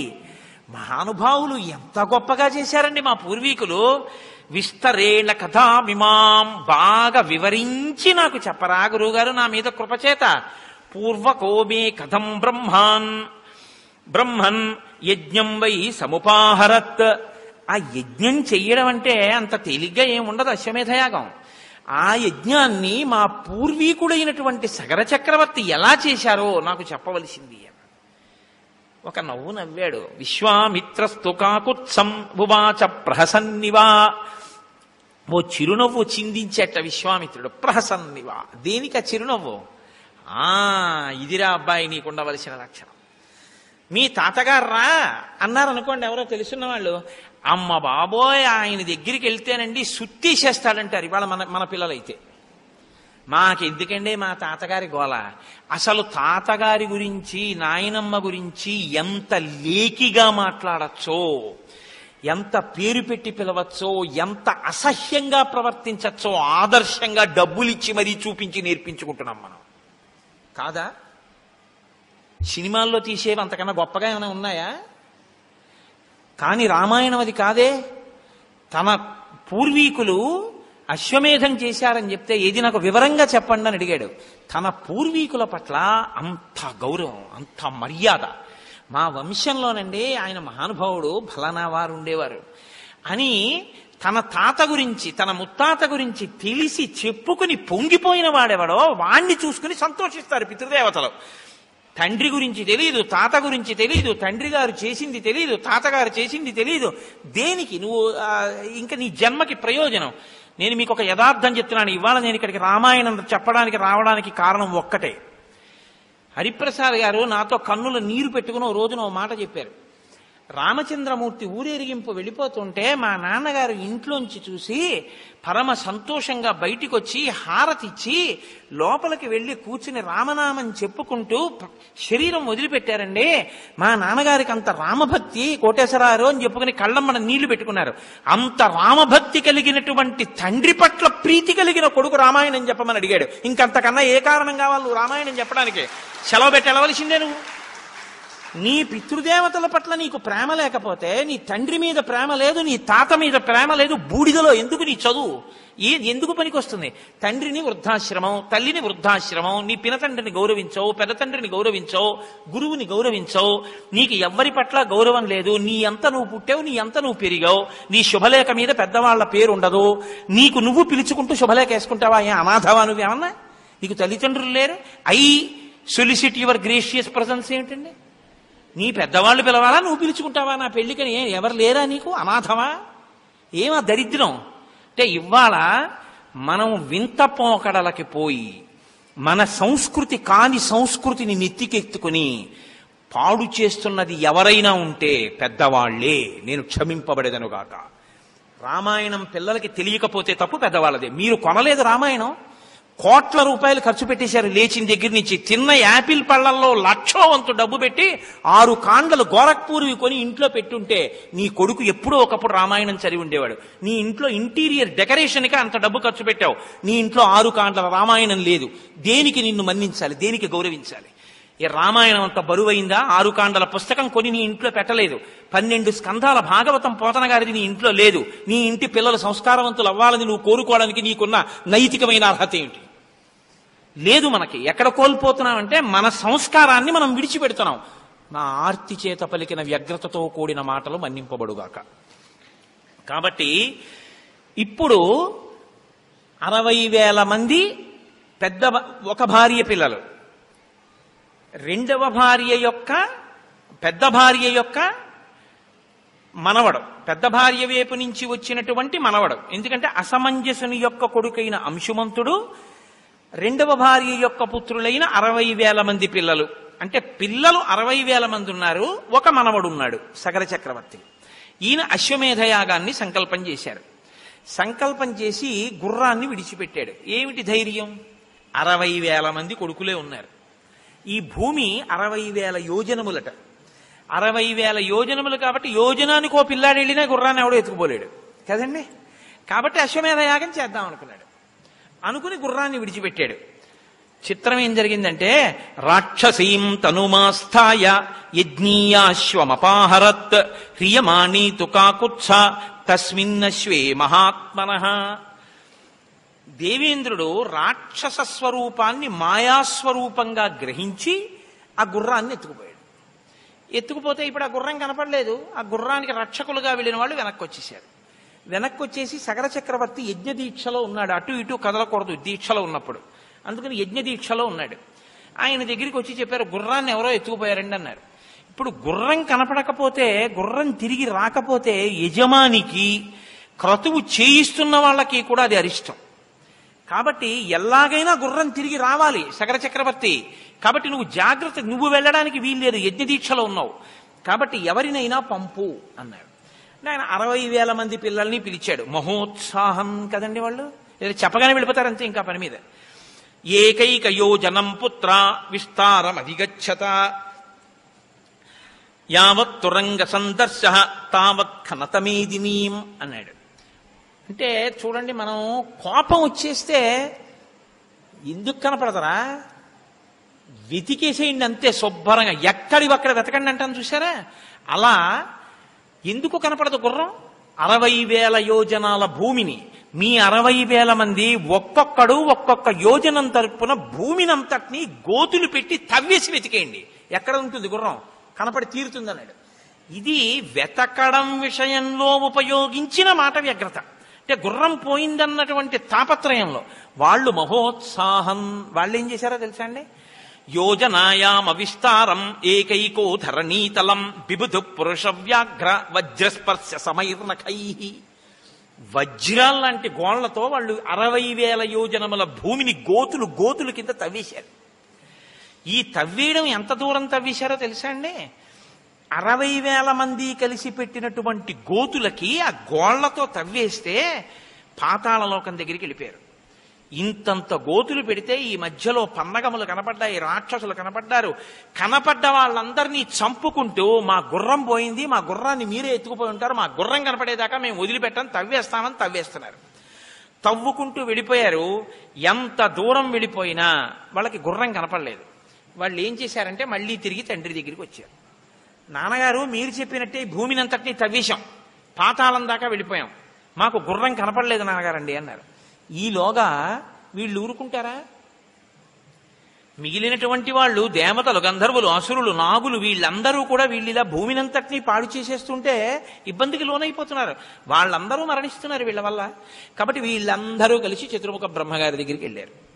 వెళ్ళి, ఏమండి వాళ్ళ 60,000 మంది భూమిని పాతాళం వరకు గోతులు తవ్వేస్తున్నారు, ఇన్ని జాతులు మరణిస్తున్నాయి వాళ్ళ చేతిలో, కాబట్టి ఇప్పుడు దీనికి పరిష్కారం ఏమిటి, ఎలా భూమి రక్షింపబడుతుందని అడిగారు. అయితే బ్రహ్మగారు అన్నారు, మీరేం కంగారు పడకండ్రా, ఇది ఇలా జరగాలని రాసి పెట్టుంది, దానికి ఒక కారణం ఉంది, మీకు నేను ఏదైనా చెప్తాను. భగవన్ పృథివీ సర్వ ఖన్యతే సగరాత్మజై బహవశ్చ మహాత్మానో హన్యంతే తలవాసినః అయం యజ్ఞహరోస్మాకం అనేనాశ్వోపనీయతే ఇతి తే సర్వభూతాని నిఘ్నంతి సగరాత్మజాః. ఈ పృథివినంతటినీ గోతులు పెట్టి ఈ సగర చక్రవర్తి యొక్క బిడ్డలు ఇన్ని భూతములను చంపుతున్నారు, దీనికి ఏమిటి పరిష్కారం అంటే, యస్యేయం వసుధాకృత్స్న వాసుదేవస్య ధీమతః కాపిలం రూపమాస్థాయ ధారయత్యనిశం ధరాం తస్య కోపాగ్నినా దగ్ధ భవిష్యంతి నృపాత్మజాః. ఈ మాటలన్నీ చాలా జాగ్రత్తగా జ్ఞాపకం పెట్టుకోవలసినటువంటి మాటలు. ఆయన అన్నాడు, బ్రహ్మగారు ఏమీ పెద్ద కంగారు పడిపోలేదు, ఒరే నాయన ఈ భూమి వాసుదేవుడిదిరా అన్నాడు. రామాయణంలో ఈ ఒక్క మాట అర్థమైతే మీరు దేనికి అహంకరించవలసిన అవసరం ఉండదు. ఈశ్వరుడు నాకు 1 సెంటు భూమి ఇవ్వలేదనుకోండి, ఒరే నీకు భూమి ఎందుకురా, నీకు ఇంకోలా బతికే అవకాశం నేను ఇస్తాను, హాయిగా అలా బతుకు అన్నాడు ఈశ్వరుడు. కాబట్టి ఆయనది అది ఇవ్వకుండా ఇంకోటి ఇచ్చి బతకమన్నాడని సంతోషిస్తారు కదండి. మీకు 10,000 ఎకరాల భూమి ఉంది, మీది కాదుగా, వాసుదేవుడిది, మరి మీకెందుకు ఇచ్చాడు? కొన్నాళ్లు దాన్ని మిమ్మల్ని అనుభవించి దాని మీద వచ్చేటటువంటి ఫలంతో, ఐశ్వర్యంతో, సుఖంగా ఆయనది అన్న బుద్ధితో బతకమని ఇచ్చాడు. నాది అన్నారనుకోండి సగరుల్లాగే ఉంటుంది, ఆయనది నాకు ఇచ్చాడు అన్నారనుకోండి ప్రసాదం అవుతుంది, అంతే తేడా. కాబట్టి వాసుదేవుడిది వీళ్ళదిగా తవ్వేస్తున్నారు రే. కాబట్టి ఇప్పుడు ఆయన ఏం చేస్తాడు, ఆయనే చంపేస్తాడు వాళ్ళని. మీరేం బెంగెట్టుకోకండి, మీరు వెళ్ళిపోండి. ప్రస్తుతం కపిల రూపంలో ఉన్నాడు విష్ణు భగవానుడు, ఆయన చేతిలో చచ్చిపోతారు వాళ్ళు. అలా నిర్ణయింపబడిపోయిందిరా, మీరు వెళ్ళిపోండి, ఏం పర్వాలేదు అన్నాడు ఆయన. నాకు ఒక విషయం జ్ఞాపకానికి వస్తుంది. రామకృష్ణ పరమహంస దగ్గరికి వెళ్ళి ఒక శిష్యుడు అడిగాట, ఈశ్వరుడు ఎప్పుడైనా పకపక నవ్వుతాడా అండి అని అడిగారు. అడిగితే రామకృష్ణ పరమహంస అన్నారు, అసలు ఈశ్వరుడు చేసేదే ఆ పని, ఎప్పుడూ పకపక నవ్వుతూనే ఉంటాడన్నారు. అంటే అయ్యో ఎందుకండి అలా పకపక ఎప్పుడు నవ్వుతూ ఉండడం అని అడిగారు. అడిగితే టేపు పట్టుకుని భూమిని కొలతలు వేసుకుని నాదిని రిజిస్ట్రేషన్ చేయించుకున్న వాళ్ళు చాలా మంది నా దగ్గరికి వచ్చేశారు, మళ్ళీ ఇవాళ ఎంతమంది బయలుదేరి కొలత వేసుకుంటున్నారు అని నవ్వుతుంటాడు రా ఈశ్వరుడు అన్నారు. నిజంగానండి, పేరెంట్ డీడ్ ఎంతమందికి మారిందో, ఎవడిది ఆఖరికి? ఇది ఈశ్వరుడిది. ఏమి పిచ్చి, నాదని పిచ్చి, ఆ పిచ్చితోటి పాడు చేసుకోవాలి. కాబట్టి యస్యేయం వసుధాకృత్స్న వాసుదేవస్య ధీమతః కాపిలం రూపమాస్థాయ ధారయత్యనిశం ధరాం తస్య కోపాగ్నినా దగ్ధ భవిష్యంతి నృపాత్మజాః. భవిష్యత్తులో ఆయన కోపానికి వీళ్ళు భస్మరాశి అయిపోతారు. సరే, ఈలోగా వాళ్ళు మళ్ళీ తండ్రి దగ్గరికి వెళ్ళాడు. తండ్రి అన్నాడు, ఎందుకు వెనక్కి వచ్చారు మీరు? గుర్రం కనపడేంత వరకు అలా తవ్వుకుంటూ వెళ్ళిపోండి అంతే, భూమిని ఎక్కడో అక్కడ ఉంటుంది, అలా తవ్వుతూ వెళ్ళండి, ఎక్కడ దాచినా మీకు దొరుకుతుంది అన్నాడు. మళ్ళీ వెళ్ళారు 60,000 మంది. ఇప్పుడు ఎంత దూరం వరకు వెళ్ళిపోయిందో తెలుసా అండి, వాళ్ళు గొయ్యి పెట్టి తవ్వుకుంటూ వెళ్ళిపోవడం. వాళ్ళు అలా వెళ్ళిపోగా తూర్పు దిక్కున తవ్వుకుంటూ కిందకి వెళ్ళిపోతే వాళ్ళకి దిశా గజం విరూపాక్షం ధారయంతం మహీతలం సపర్వత వనాంకృత్స్నాం పృథివీం రఘునందన శిరసాధారయామాస విరూపాక్షో మహాగజః యదా పర్వాణి కాకుత్స విశ్రమార్థం మహాగజః ఖేదాచ్ఛాలయతే శీర్షం భూమికంపస్తదా భవేత్. అప్పుడు వాళ్ళు తూర్పు దిక్కుగా కిందకి వెడితే వాళ్ళకి అక్కడికి వెడితే విరూపాక్షం అనేటటువంటి ఒక పెద్ద ఏనుగు ఒకటి కనపడింది. అది మోస్తోంది భూమిని తన కుంభస్థలం మీద. అది ఈశ్వరుడు యొక్క నిర్ణయం. ఇదంతా మన ప్రజ్ఞ అంటాం మనం. ఆయన పెట్టాడు అక్కడ దిగ్గజాలను. ఆ గజం మోస్తోంది, ఆ విరూపాక్షం అన్నది తూర్పు దిక్కున భూమిని అది బరువు మోస్తోంది. దానికిట అప్పుడప్పుడు తలకాయ నెప్పిడుతుంది. కుంభస్థలం నెప్పి పెడితే అది కొంచెం నెప్పి తగ్గడం కోసమని ఇలా అంటుందిట. ఇలా అన్నప్పుడు భూమి కంపిస్తూ ఉంటుంది. రామా, విశ్వామిత్రుడు చెప్తున్నాడు రామచంద్రమూర్తితో, భూమి కంపించడానికి కారణం అదిగో అది. ఆ ఏనుగుకి తల నెప్పి పెడితే ఒకసారి తల కదుపుతుంది. అది తల కదిపిందో భూమి కంపిస్తుంది. ఇక్కడ మీరు ఒక విషయాన్ని కొంచెం జాగ్రత్తగా గమనించాలి. ఏనుగండి అసలు ఎప్పుడూ తల కదపకుండా ఉండదు. ఏనుగు ఏం చేస్తుందో తెలుసా అండి, ఇంక అసలు కదులుతూ వెళ్ళడానికో కదలడానికో ఇంకా అవకాశం లేదనుకోండి. దానికి అలా అవకాశం లేనిది ఒక్కసారే ఉంటుంది. ఎప్పుడో తెలుసా, మావటివాడు ఏం చేస్తాడంటే అంకుశాన్ని దాని 2 కాళ్ల ముందు ఇలా పెడతాడు అడ్డంగా. మీరు ఎప్పుడైనా గమనించండి, క్షేత్రాలకు వెళ్ళినప్పుడు కర్ర ఇలా పెట్టి తను కూర్చుంటాడు ఆ పక్కన. ఏనుగు వంక చూడండి, ఇంకా ఆయన అలా పక్కన కూర్చుంటాడు. మావటివాడు అంకుశం కాని ముందు పెడితే ఏనుగు ఇంకా తన శరీరాన్ని కదిపి దాన్ని దాటి వెళ్ళదిహ, మళ్ళీ అంకుశం తీసే వరకు వెళ్ళదు. అంత పెద్ద ప్రాణి అయినా దానికి ఉన్న క్రమశిక్షణ అది అలా లొంగిపోతుంది అంతే, అది వెళ్ళదిహ. కాబట్టి అది ఏం చేస్తుందంటే అది కదలకుండా ఉండలేదు. అందుకని తొండాన్ని ఇలా ఊపుతుంది, ఇలా ఊపుతుంది. మీరు ఎప్పుడైనా చూడండి, తలకాయ ఇలా ఇలా ఊపుతూ ఉంటుంది. ఎందుకంటే ఇలా వెళ్ళడానికి దానికి అవకాశం లేదు, కర్ర అడ్డుంది. కర్ర ఏంటండి, చెట్లు విరగొట్టేస్తుంది. వెళ్ళదా అంటే గౌరవం అంతే. ఏనుగు లొంగిపోతుంది మావటి కర్రకి, మనం మాత్రం మన మనసుని లొంగదీయలేం. ఇది మన బలహీనత. అది ఆ ప్రాణి క్రమశిక్షణ అంతే. కాబట్టి అంత కదిలే స్వభావం ఉన్న ఏనుగు కదలకుండా మోస్తోంది భూమిని, ఈశ్వర శాసనం. అది అప్పుడప్పుడు ఇంకా తలకాయ ఖేద పడితే కదుపుతుంది, భూమి కంపిస్తుంది. రామా, తంతే ప్రదక్షిణం కృత్వా దిశాపాలం మహాగజం మానయంతో హితే రామ జగ్ముర్భిత్స్వా రసాతలం. వాళ్ళు ఆ ఏనుక్కి ప్రదక్షిణం చేసి పాతాళలోకంలోకి వెళ్ళిపోయారు. 60,000 మంది తూర్పు దిక్కుకే వెళ్ళరుగా, అందరూ తలో దిక్కుకి వెడతారు. కొంతమంది దక్షిణ దిక్కును తవ్వారు. దక్షిణ దిక్కున తవ్వి కిందకెడితే దక్షిణ దిక్కున ఇంకో ఏనుగు మోస్తోంది. మహాపద్మం మహాత్మానం సుమహత్ పర్వతోపమం శిరసాధారయంతంతే విస్మయం జగ్మురుత్తమం. మహాపద్మము అని పేరు కలిగినటువంటి ఏనుగు దక్షిణ దిక్కున మోస్తోంది. ఆ ఏనుగు యొక్క పరిస్థితి కూడా అంతే. అంటే ఇంత పెద్ద భూమి కుంగిపోకుండా ఉండాలంటే అన్ని వైపులా మొయ్యాలి, 4 దిక్కుల. వాళ్ళు ఆ ఏనుగుని కూడా చూశారు, దానికి ప్రదక్షిణం చేశారు, కిందకి వెళ్ళిపోయారు పాతాళలోకంలోకి. ఇంకో కొంతమంది పశ్చిమ దిక్కుని తవ్వారు. అంటే మీకు చెప్పేటప్పుడు విశ్వామిత్రుడు ఎలా చెప్తున్నాడంటే ప్రదక్షిణ పురస్సరంగా చెప్తున్నాడు. ఇది ఆయన అంతర్ముఖత్వం.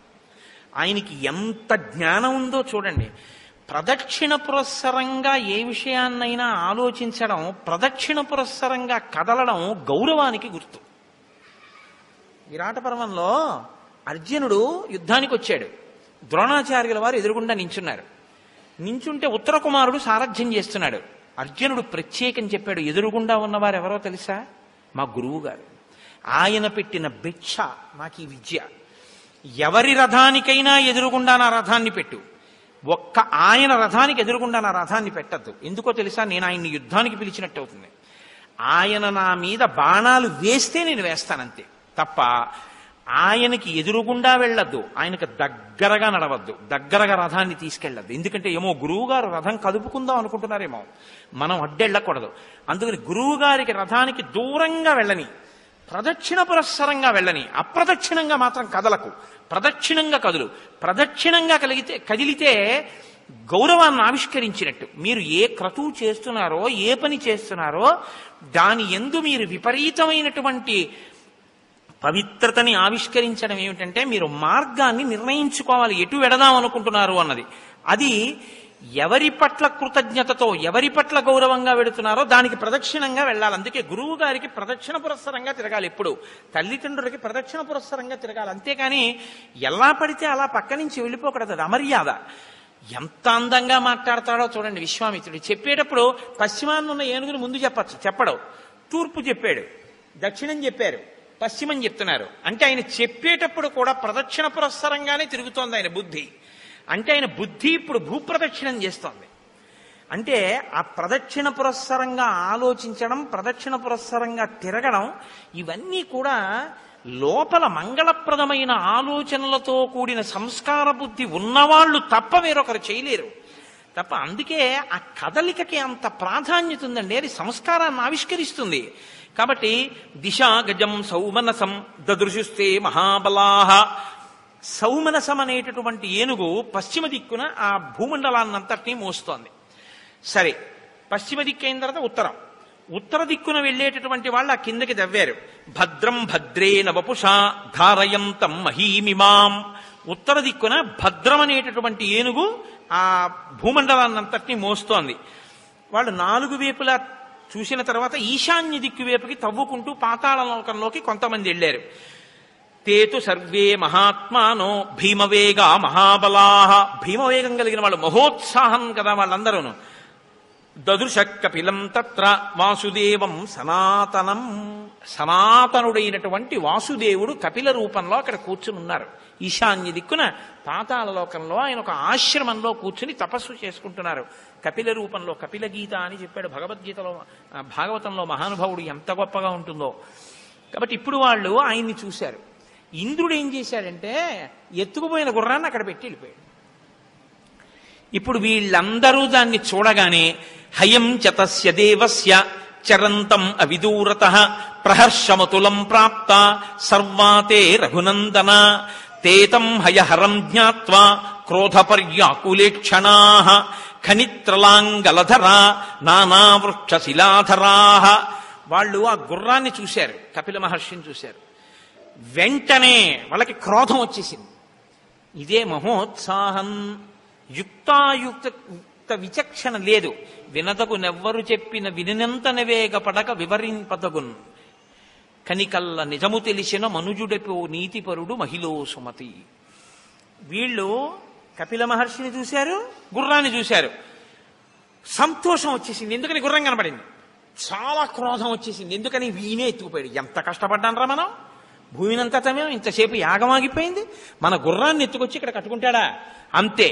నాగళ్ళు, గుణపాలు, తవ్వుతున్న పారలు, చెట్లు, కొమ్మలు అన్ని పట్టుకుని పట్టండి, కొట్టండి, చంపండి అంటూ కపిల మహర్షి మీదకు పరిగెత్తారు.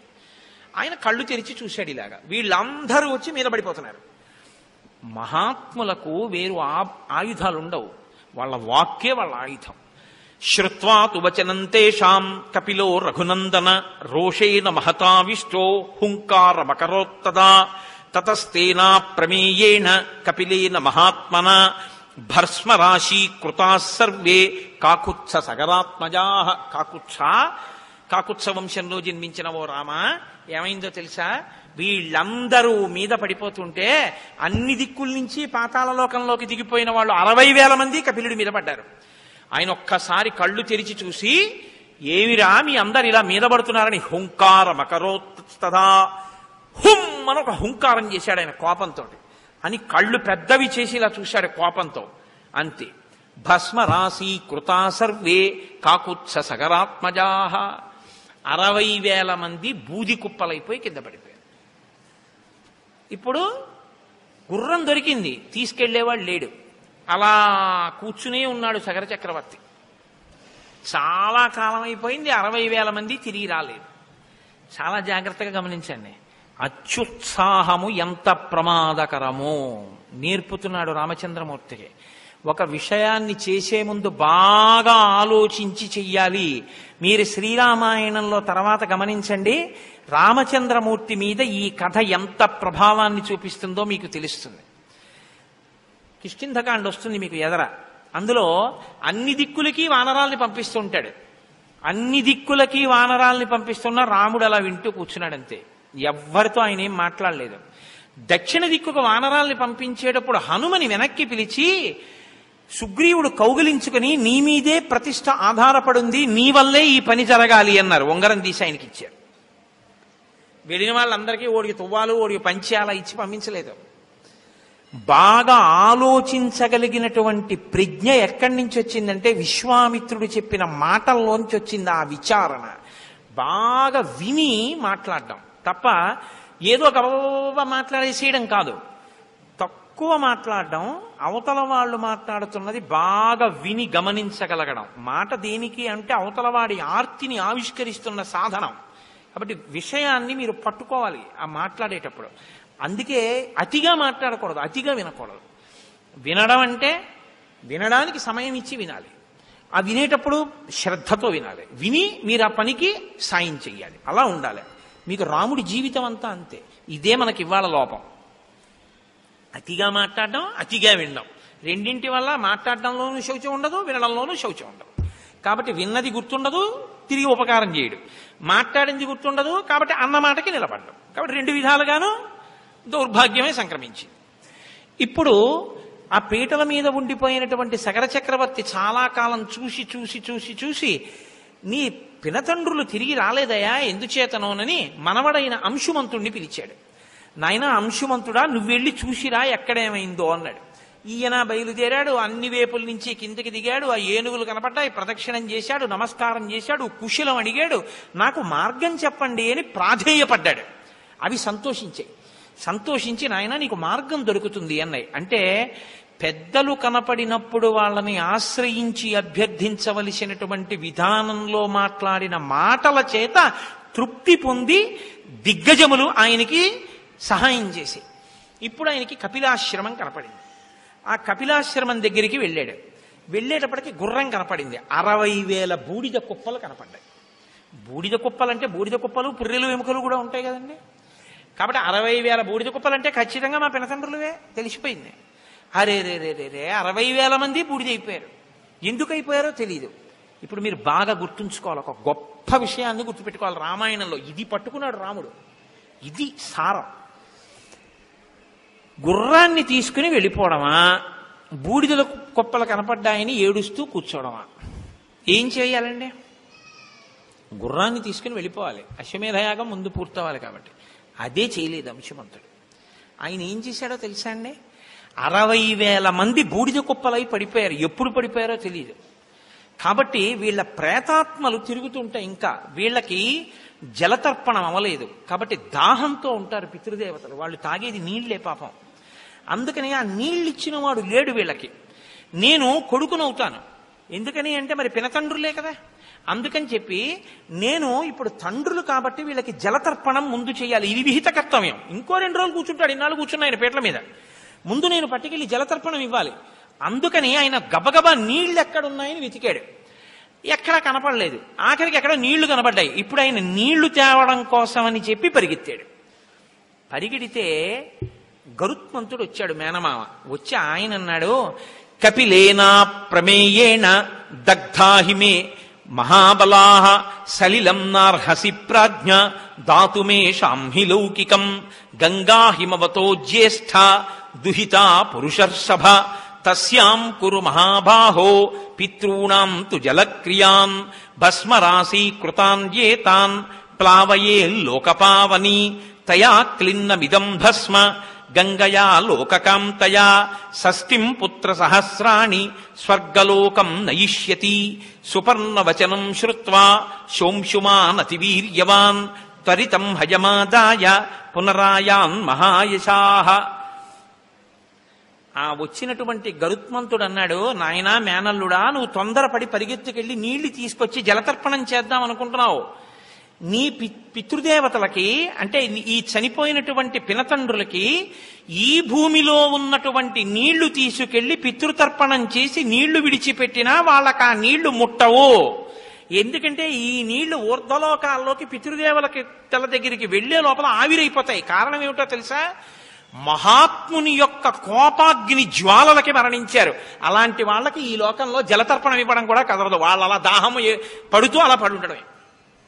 వాళ్ళకి ప్రేతత్వం పోవాలంటే, వాళ్ళకి జలతర్పణం చెయ్యాలంటే హిమవంతుని యొక్క పెద్ద కుమార్తె అయినటువంటి గంగా నది స్వర్గలోకంలో ఉంది ప్రవహిస్తూ. ఆమెని భూలోకం మీదకి తీసుకురావాలి. భూలోకం నుంచి పాతాళలోకంలోకి తీసుకురావాలి. పాతాళలోకంలో ఉన్నటువంటి ఈ భస్మరాసుల మీద గంగ ప్రవహించాలి. అప్పుడు వాళ్ళకి దాహం తీరి వాళ్ళు ప్రేతత్వం నుంచి విముక్తి పొంది ఊర్ధ్వలోకాలకు ఎడతారు. అలా పట్టుకురాగలవా? ముందు గుర్రం పట్టుకెళ్ళు, ఇవ్వకు నీళ్లు వాళ్ళకి అందదని చెప్పాడు. అంటే బాగా గమనించండి, తొందర పడిపోవడం చాలా తేలిక. Think twice before you leap అని ఇంగ్లీష్లో సామెత. 2 మార్లు ఆలోచించు దూకే ముందు. Marry in Heist and repent at leisure అంటారు. తొందరపడి పెళ్లి చేసుకుని జీవితాంతం విచారించడం. అలా తొందరపడి పని చేసేసి తన వాళ్ళకి కూడా ఇబ్బంది తెచ్చే పనులు చేయకూడదు. పాపం చెయ్యడం చాలా చాలా తేలిక, జ్ఞాపకం పెట్టుకోండి. అప్పటి సుఖం కోసం ఒక పాపకర్మ చేసేయడం చాలా తేలిక. ఒక్కొక్కసారి ఆ పాపకర్మ ఎంత కట్టి కుడిపుతుందో తెలుసా అండి? ఒక్కసారి శరీరం వదిలిపెట్టిన తర్వాత ఇంకా మిమ్మల్ని ఉద్ధరించడం ఎవ్వరికీ చేతకానంత స్థాయిలోకి వెళ్ళిపోయి కూర్చుంటుంది. అది ఇహ ఎవరు ఉద్ధరించలేరు. ఈ చేసిన పని చిన్నది, కానీ వీడు మాత్రం దాహం తీర్చేవాడు కూడా లేక పడుంటాడు. అలా ఎందుకు ఆ స్థితి? ఎందుకంత అత్యుత్సాహం? ఇది తలకాయలోకి వెడుతోంది రామచంద్రమూర్తికి. అన్నిటికన్నా దేనికి పెద్దపీట వేశాడంటే గుర్రం తీసుకెళ్ళడం కన్నా పితృదేవతలకి జలతర్పణం చేయడం మీద శ్రద్ధ పెట్టాడు. పితృదేవతలకి శ్రాద్ధకర్మ చెయ్యడం అనేటటువంటిది ఎంత ముఖ్యమైనటువంటి విషయమో మనకు అర్థమవుతుంది. ఏమండి, నేను ఒక్క మాట అడుగుతాను, మీరు మరోలా అనుకోకుండా ఆలోచించండి. నేను తక్కువ చేసి మాట్లాడటలేదు. ఆగస్టు 15 వస్తే అంత సంతోషంగా మనం జాతీయ పతాకాన్ని ఆవిష్కరించి ఒక శాల్యూట్ చేసి నమస్కారం చేసి వస్తాం. అది చాలా మంచిదే. జన్మనిచ్చినటువంటి తండ్రి కష్టపడి పెంచి పెద్ద చేసి శరీరం విడిచిపెట్టిన రోజు గుర్తు పెట్టుకుని ఒక్క 20 రూపాయలు పెట్టి స్వయం పాకం ఇప్పించుకునేటటువంటి స్థాయి తండ్రికి లేదండి. అంత పనికిమాలినవాడా తండ్రి? జన్మనిచ్చాడే, పెంచి పెద్ద చేశాడే, ముద్దులాడాడే, భుజాల మీద ఎక్కించుకున్నాడే, గుండెల మీద పడుకోబెట్టుకున్నాడే, కొడుకా కొడకా అని అంత తాపత్రయపడ్డాడే, మీకోసం అహర్నిశలు పరిశ్రమించాడే. అటువంటి తండ్రి చచ్చిపోయిన రోజు నీకు జ్ఞాపకం లేదు. ఆ రోజున 10 నిమిషాలు పోనీ నువ్వేం చెయ్యొద్దు. బియ్యం ఓ బెల్లం గడ్డ ఒక్క 11 రూపాయలు నాన్నగారి పేరు చెప్పి ఇవ్వడానికి ఖాళీ నీకు లేకపోతే ఏం చెప్పాలా సంస్కారాన్ని? ఇంకా ఆ పాటి చెయ్యలేదండి తండ్రి. కానీ అది అన్నిటికన్నా గొప్పదంటున్నాడు విశ్వామిత్రుడు.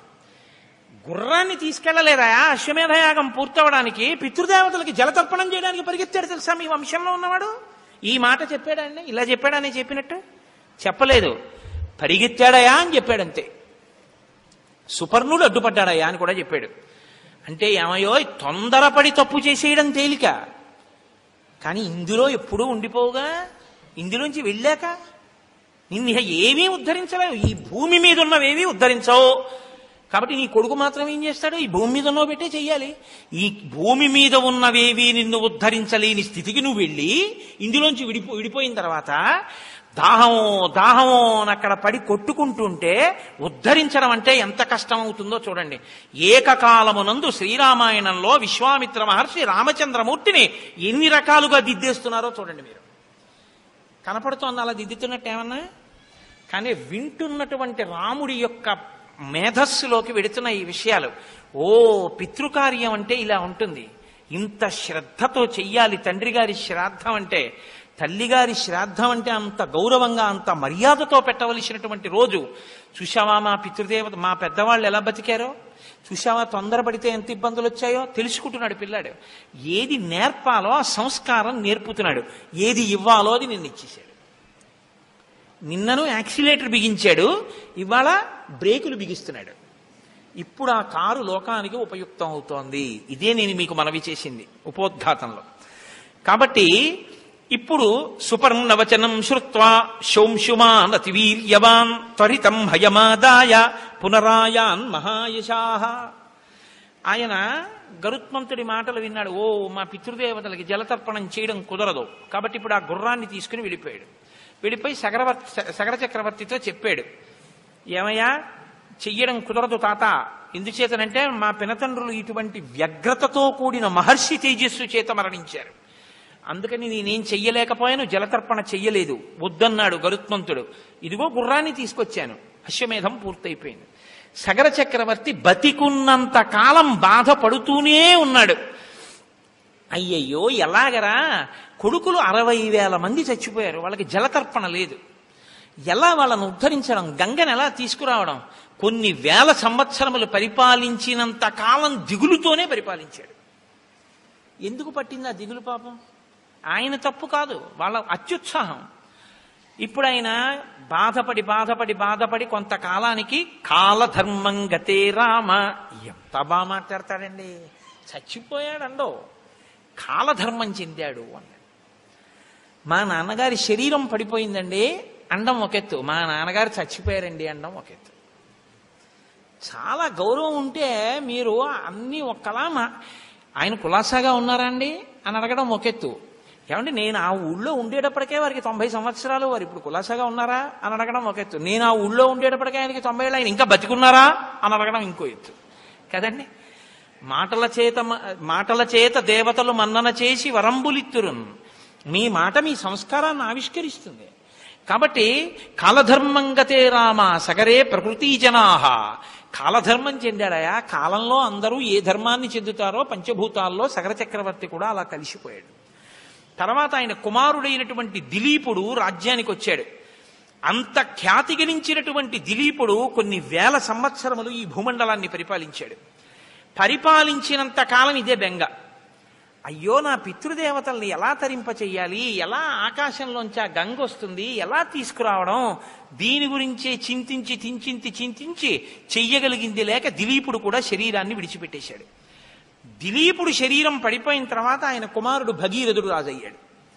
భగీరథుడు రాజయిన తర్వాత భగీరథుడు కొన్ని సంవత్సరములు పరిపాలన చేసిన తర్వాత మంత్రులు చెప్పారు, మీ ముందు వాళ్ళు పరిపాలన చేసినప్పుడు ఈ బెంగతోనే ఉన్నారు, ఇప్పటికీ మీ వంశంలో కొంతమంది పితృదేవతలు ప్రేతత్వం నుంచి విడుదల పొందలేదు, అలాగే ఉన్నారు దాహంతో. మీ వంశంలో వాళ్ళెవరూ చేయలేకపోయారు ఈ పని.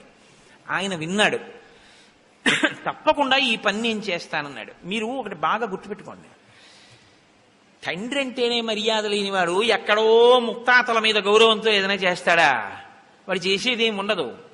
ఇప్పుడు రాజ్యానికి వచ్చిన వాడు హాయిగా రాజ్య సుఖాలు అనుభవించాలా, వాళ్ళ కర్మ అండి, అప్పుడు ఏదో వాళ్ళు అలా అక్కర్లేని పనులు అన్నీ చేశారు, పోయారు, ఫోన్లు ఎదురు ఊసేందుకు ఇప్పుడు మనం పరిపాలన చేసుకుందాం ధర్మంగా అనొచ్చు. త్యాగం అంటే ఇది. తన కొరకు తాను బతకడం కాదు, తను ఎందులో పుట్టాడో ఆ వంశంలో వాళ్ళను ఉద్ధరించడం గొప్ప అనుకున్నాడు. రాజ్యాన్ని వదిలిపెట్టి అరణ్యానికి వెళ్ళిపోయాడు తపస్సు.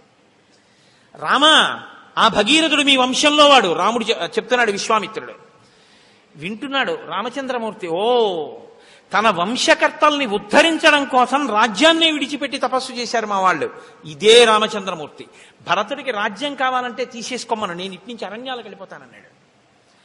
మీకు శ్రీరామాయణంలో తర్వాత రామచంద్రమూర్తి యొక్క సత్యధర్మ నిష్టంతో వశిష్ఠ విశ్వామిత్రులు మాట్లాడిన మాటల్లోంచి వచ్చినదే. గురువు అంటే అది, గురువు వాక్ అంటే అలా ఉంటుంది, వినేవాడు ఉంటే. కాబట్టి ఇప్పుడు ఆయన గోకర్ణ క్షేత్రాన్ని చేరాడు.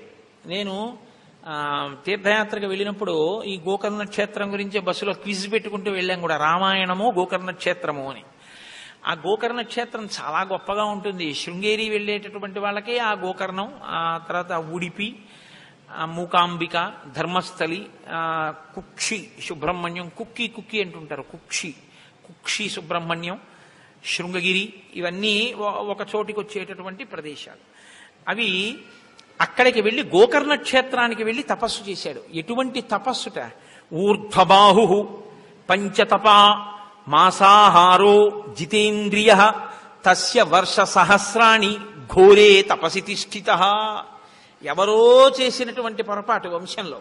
ఈయన ఎంత కష్టపడుతున్నాడో చూడండి. ఊర్ధ్వబాహు, 2 చేతులు పైకెత్తాడు. పంచతపా, 4 వేపులా గ్రీష్మ ఋతువులో అగ్నిహోత్రాన్ని పెట్టుకుని కన్నులు ముయ్యకుండా సూర్యుడి వంక అలా చూస్తూ ఉన్నాడు. దీన్ని పంచాగ్నిహోత్ర తపస్సు అంటారు. పంచతప మాసాహారో, నెలకి ఒక్కరోజే ఆహారం తిన్నాడు. జితేంద్రియ, ఇంద్రియములను గెలిచి నిలబడ్డాడు. తస్య వర్ష సహస్రాణి, 1000 ఏళ్ల తపస్సు చేశాడు. ఘోరే తపసి తిష్ఠితః, ఘోరమైన తపస్సులో బ్రహ్మగారి గురించి అలా నిలబడ్డాడు. ఇప్పుడు చతుర్ముఖ బ్రహ్మగారు ప్రీతి చెందారు. అబ్బా, ఎంత ఘోరమైన తపస్సు చేస్తున్నాడు రా, ఆయన దిగొచ్చారు. భగీరథ మహాభాగ ప్రీతస్తేహం జనీశ్వర తపసాచ సుతప్తేన వరం వరయ సువ్రత. నాయనా నీకేం కావాలి? నీ తపస్సు చేత ప్రీతి చెందాను, నీకేం కావాలో కోరుకో ఇస్తానన్నారు. ఆయన అన్నారు, గంగాయాః సలిలక్లిన్నే భస్మన్యేషాం మహాత్మనాం స్వర్గం గచ్చేయురత్యంతం సర్వే మే ప్రపితామహాః దేయా చ సంతతిర్దేవ నావసీదేత్ కులంచనః ఇక్ష్వాకూణాం కులే దేవ ఏషమేస్తు వరః పరః. మా ప్రపితామహులైనటువంటి వారు పితృ పితామహ ప్రపితామహ. ప్రపితామహులైనటువంటి వాళ్ళంటే ముత్తాతలు దాహం కూడా తీరకుండా ప్రేతత్వం విడవడానికి వీలు లేకుండా పడున్నారు. కపిల మహర్షి యొక్క ఆగ్రహ జ్వాలలకు భస్మరాశులై వాళ్ళ మించి గంగ ప్రవహించాలి. అందుకని స్వర్గలోకం నుంచి గంగని విడిచిపెట్టండి, ఇది నా మొదటి వరం. 2, ఏమి ప్రారంధమో తెలియదు కానీ మా ఇక్ష్వాకు వంశంలో ఎప్పుడూ సంతానం కోసం ఇబ్బందులు పడుతున్నారు. మా ఇక్ష్వాకు వంశం సంతానానికి ఇబ్బంది పడకుండా మా వంశము ఎప్పుడూ సంతోషంగా పుత్రపౌత్రాభివృద్ధిగా ఉండేటట్టుగా అనుగ్రహించవలసింది.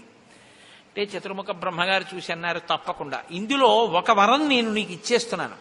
ఇక్ష్వాకు వంశంలో ఇంకా సంతానానికి ఇబ్బంది లేకుండా తప్పకుండా వంశం కొనసాగుతుంది, బిడ్డలు పుడతారు. కానీ నాయనా, గంగ ఆకాశంలోంచి పాతాళలోకంలోకి రావాలన్నావే, ఆ కోరిక నేను తీర్చలేను. ఎందుకో తెలుసా? గంగాయాః పతనం రాజన్ పృథివీన